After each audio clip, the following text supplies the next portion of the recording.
எதிர்க்கட்சியில் இருந்தவர்கள் கூறுகிறார்கள் நாங்கள் ஊழல் செய்து விட்டோம் என்று. ஆனால் உலக தர நிர்ணயத்தில் எமது நாடு ஊழலற்ற நாடு இல்லை என்ற பட்டியலில் 14 இடத்தை முன்னோக்கி நகர்த்தி இருக்கின்றோம். எதிர்க்கட்சியில் இருந்து கொண்டு கூட அந்த பொய்யான தகவல்களை மக்களுக்கு பிழையான பிம்பத்தை ஏற்படுத்தி தாங்கள் ஏதோ சாதித்து விடலாம், ஆட்சியை கைப்பற்றி விடலாம் என்று நினைத்து கொண்டு மக்களை மடையர்களாக நினைத்து கொண்டு இவ்வாறான செயற்பாட்டை செய்கின்றார்கள். மக்கள் பூரணமாக தெளிவடைந்திருக்கிறார்கள். அதனால் உங்கள் பொய்களை கண்டு அவர்கள் குழம்பி போவதில்லை. நாங்கள் ஆட்சி அமைத்த போது கூறினார்கள் 6 மாதத்தில் எமது ஆட்சி கவிழ்ந்துவிடும், 6 மாதத்தில் ஆட்சி இல்லாமல் போயிடும். பல பொய்களை கூறிக்கொண்டு இருக்கிறார்கள்.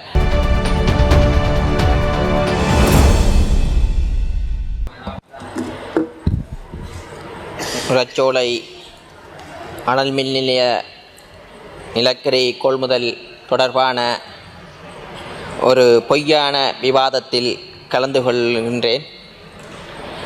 உண்மையாகவே இந்த அரசாங்கம் வெளிப்படைத்தன்மையாக இந்த செயற்பாட்டை செய்திருக்கின்றது.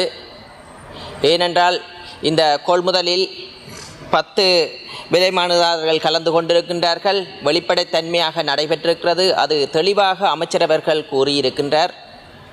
அந்த ஒரு பிரேரணையை கொண்டு வந்திருக்கிறார்கள். மக்கள் மத்தியில் பிழையான பிம்பத்தை உருவாக்குவதற்கான ஒரு செயற்பாடாகத்தான் நாங்கள் நினைக்கின்றோம். அவர்கள் ஆளுங்கட்சியில் இருந்தபோது மக்களுக்கு பல பொய்களை கூறிக்கொண்டு ஆட்சியை செய்தார்கள். அதனால் இன்று அந்த பொய்களின் நிமித்தமாக எதிர்க்கட்சியில் எதிர்வரிசையில் உட்கார்ந்திருக்கின்றார்கள். எதிர்க்கட்சியில் இருந்து கொண்டு கூட அந்த பொய்யான தகவல்களை மக்களுக்கு பிழையான பிம்பத்தை ஏற்படுத்தி தாங்கள் ஏதோ சாதித்து விடலாம், ஆட்சியை கைப்பற்றி விடலாம் என்று நினைத்து கொண்டு மக்களை மடையர்களாக நினைத்து கொண்டு இவ்வாறான செயற்பாட்டை செய்கின்றார்கள். மக்கள் பூரணமாக தெளிவடைந்திருக்கிறார்கள். அதனால் உங்கள் பொய்களை கண்டு அவர்கள் குழம்பி போவதில்லை என்ற வகையில் இந்த செயற்பாடானது நுரச்சோலை மின் நிலையமானது 900 மெகாவாட்ஸ் மின் உற்பத்தி செய்கின்றது. இந்த மின்சாரத்தில் 30 தொடக்கம் 40% மின் உற்பத்தியை மேற்கொள்கிறது. நாங்கள் இந்த வினைத்திறனாக செயற்படுகின்றோம். வெளிப்படைத்தன்மையாக இந்த டெண்டரை கோல் பண்ணி குறைந்த விலை மனுதாரர்களுக்கு வழங்கியுள்ளோம். நான் நினைக்கின்றேன் இந்த வெளிப்படைத்தன்மையால் அவர்களுக்கு இந்த விலை மனுக்கள் இவர்களது உறவுமுறைக்காரர்களுக்கு விலை மனு கிடைக்கவில்லை என்று நினைக்கின்றேன். அதனால் இந்த பாராளுமன்றத்தில் இவ்வாறான பொய்யான வதந்திகளை கொண்டு வந்து நேரத்தை வீணடிக்கின்றார்கள். இந்த பிரேரணையை கொண்டதன் ஊடாகவே அவர்கள் கொண்டு வந்த பிரேரணையை அவர்களுக்கே எதிர்வினையாற்றுவதாக இந்த பாராளுமன்றத்தில் எல்லா விவாதங்களையும் பார்க்கும்போது தெரிகின்றது. எங்களுக்கு தெரியும் புதுப்பிக்கல் சக்தி மின் உற்பத்திக்கு நாங்கள் நகர வேண்டிய கடப்பாடு இருக்கிறது. அந்த வகையில் எங்களது அமைச்சரவர்கள் இன்று வடமாகாணத்தில் அதிகளவான சூரிய மின்கலன் ஊடாக மின் உற்பத்தியை மேற்கொள்ள முடியும். அதே நேரம் காற்றாலையினூடாக மின் உற்பத்தியை மேற்கொள்ள முடியும். சூழலுக்கு எந்த வகையிலும் பாதிப்பில்லாத வகையில் மின் உற்பத்திகளை எமது நாட்டில் உற்பத்தி செய்ய முடியும் என்பதை நாங்கள் காண்கின்றோம். ஏனென்றால் மின்சார பாவனையானது எமது நாட்டில் அதிகரித்து கொண்டு போகிறது. ஏனென்றால் இன்று அதிகளவான வாகனங்கள், மின்சாரத்தில் இயங்கக்கூடிய வாகனங்கள் எமது நாட்டிற்கு வந்து கொண்டிருக்கின்றன. அதனால் நாங்கள் நிலக்கரியினூடாக மின்சாரத்தை உற்பத்தி செய்வதை விட புத்தாக்கல் சக்தியினூடாக மின்சாரத்தை உற்பத்தி செய்வதற்காக நாங்கள் எமது பயணத்தை மேற்கொண்டிருக்கின்றோம். அந்த வகையில் மக்களுக்கு மின்சாரத்தை விநியோகிக்க வேண்டிய கடப்பாடு இருக்கிறது. அந்த வகையில் இதற்கான கொள்முதலை நாங்கள் மேற்கொண்டிருக்கிறோம். அது வழமையின்படி நடைபெறுகிறது ஒரு செயற்பாடுதான். முன்னைய காலத்தில் அமைச்சரவர்கள் கூறியிருந்தார், வெளிப்படைத்தன்மை இல்லாமல் இவ்வாறான டெண்டர்கள் கோல் பண்ணப்பட்டிருக்கின்றன. வெளிப்படைத்தன்மை இல்லாமல் ஒரு தனிநபர்களுக்கு நிலக்கரி கொண்டு வருவதற்கான பங்குகள் கொடுக்கப்பட்டிருக்கின்றன. அதனூடாக மக்கள் இன்று அந்த சுமையை அனுபவிக்கின்றார்கள். ஆனால் நாங்கள் இன்று எதிர்க்கட்சியில் இருந்தவர்கள் கூறுகிறார்கள் நாங்கள் ஊழல் செய்து விட்டோம் என்று. ஆனால் உலக தர நிர்ணயத்தில் எமது நாடு ஊழலற்ற நாடு இல்லை என்ற பட்டியலில் 14 இடத்தை முன்னோக்கி நகர்த்தி இருக்கின்றோம். அவ்வாறென்றால் இந்த உலக நிறுவனங்கள் கணிக்கின்ற கணிப்புகள் எல்லாம் பொய், எதிர்க்கட்சியினர் கூறுவதுதான் உண்மையோ என்று கூறுகிறது. அதற்கெதிராகவும் கூட பிரேரணியை கொண்டு வரக்கூடியவர்களாக இருக்கின்றார்கள். ஏனென்றால் நாங்கள் கூறவில்லை, உலக நாட்டில் இருக்கும் அனைத்து நிறுவனங்களும் கூறுகிறது எமது நாடு துரிதமாக மீண்டெழுந்து வருகின்றன. அந்த வரிசையில் இப்போது ஒரு குறிப்பிட்ட நாளுக்கு முதல் எமது நாடு 107வது இடத்தில் இருக்கின்றன ஊழல்கள் அற்ற நாடுகள். அதுவும் ஒரு வருடத்தில் 14 இடங்களை முன்னோக்கி நகர்த்தி இருக்கின்றோம். அவ்வாறென்றால் இந்த முன்னோக்கி நகர்த்தல் என்பது படிப்படியாக முன்னோக்கி நகர்ந்து கொண்டு செல்லுமே ஒழிய பின்னோக்கி நகராதென்று திடமாக நாங்கள் கூறுகின்றோம். மக்களும் நம்புகிறார்கள். அதனால் தான் இன்று தேசிய மக்கள் சக்தி அரசாங்கத்திற்கு முன்னைய காலத்தில் இருந்த விட ஆதரவை விட இன்று மேலும் மேலும் அதிகரித்து கொண்டு போகிறது. அதனால் எங்களுக்கு தெரியும், ஒவ்வொரு ஆண்டுகள் கடக்கும் போது தேசிய மக்கள் சக்தி அரசாங்கத்தின் மீது நாட்டு மக்களுக்கு பூரணமான நம்பிக்கை வரும். இந்த எதிர்க்கட்சியினர்கள் கொண்டு வந்த கூற்றுக்களை பார்க்கும்போது நாங்கள் ஆட்சி அமைத்த போது கூறினார்கள் 6 மாதத்தில் எமது ஆட்சி கவிழ்ந்துவிடும், 6 மாதத்தில் ஆட்சி இல்லாமல் போயிடும். பல பொய்களை கூறிக்கொண்டிருக்கிறார்கள். நாளுக்கு நாள் செல்ல செல்ல அவர்களது வாய்களில் இருந்து வரும் பொய்களிலும் மக்கள் உணர்கிறார்கள்.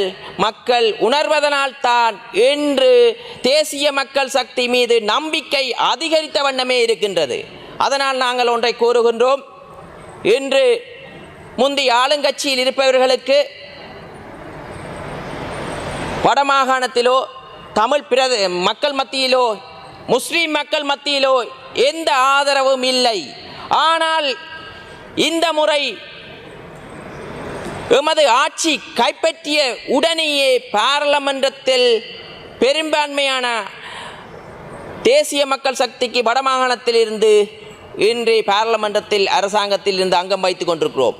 அந்த நம்பிக்கை மேலும் மேலும் பலத்து கொண்டிருக்கிறது. ஏனென்றால் இன்று ஜனாதிபதி அவர்கள் வடமாகாணத்துக்கு விஜயம் செய்யும் போது, பிரதமர் அவர்கள் விஜயம் செய்யும் போது அனைத்து மக்களும் ஒன்றுபட்டு ஆதரவை தெரிவிக்கின்றார்கள். ஏன் எவ்வாறு அந்த மன உள்ளங்களிலிருந்து ஆதரவு வருகின்றது என்றால் எங்களது அரசாங்கத்தின் மீது செயற்பாடும் நம்பிக்கையும் அதிகரித்து கொண்டே போகிறது. அதனால் எதிர்க்கட்சியில் இருக்கின்றவர்கள் கொண்டு வரும் போது அவர்களது பொய்கள் மேலும் மேலும் இந்த நாட்டு மக்களுக்கு உணரக்கூடிய வகையிலான தகவல்களை கொண்டு வந்து தங்களது எதிர்க்கட்சியை அழித்துக் கொள்ளும் நிலைக்கு தள்ளப்பட்டு கொண்டிருக்கிறார்கள்.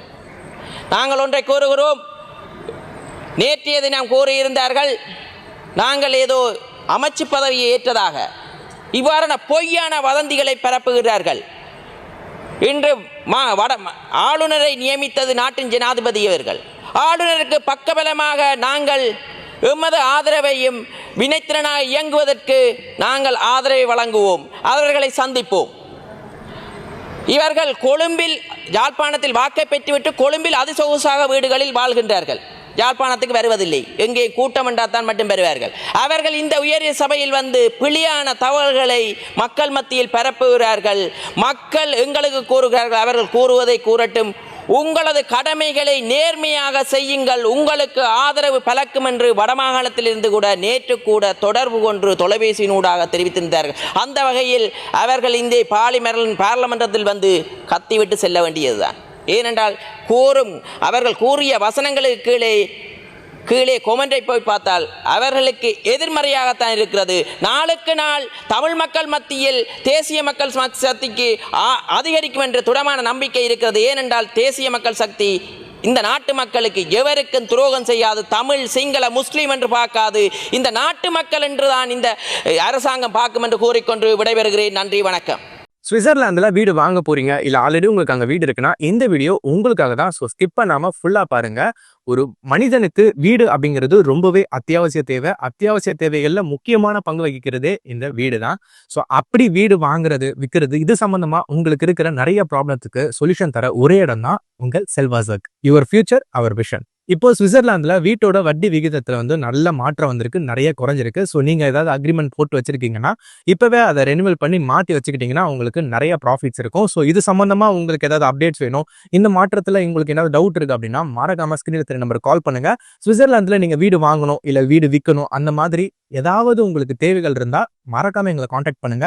உங்களோட எல்லா தேவைகளையும் உங்க ஃபேமிலியில ஒரு மெம்பரா இருந்து நாங்க பார்த்து பண்ணி கொடுப்போம். இது உங்கள் செல்வாசோக். இச்செய்திகளுக்கு பிரதான அனுசரணை செல்வாசோக் இமோபிலியன், சுவிஸ் நாட்டில் முன்னணி நிறுவனம். தொடர்புகளுக்கு 07951464428. வீடு வாங்க, வீடு கட்ட, வீடு திருத்த மற்றும் வீட்டுக்கடன். Your future our vision. இது போன்ற மேலும் பல முக்கிய சுவாரஸ்யமான செய்திகளை அறிந்து கொள்ள லங்காஃபோ யூடியூப் சேனலை சப்ஸ்கிரைப் பண்ணுங்கள். எமது செய்திகள் உடனடியாக கிடைக்க பெல் பட்டனை அழுத்துங்கள்.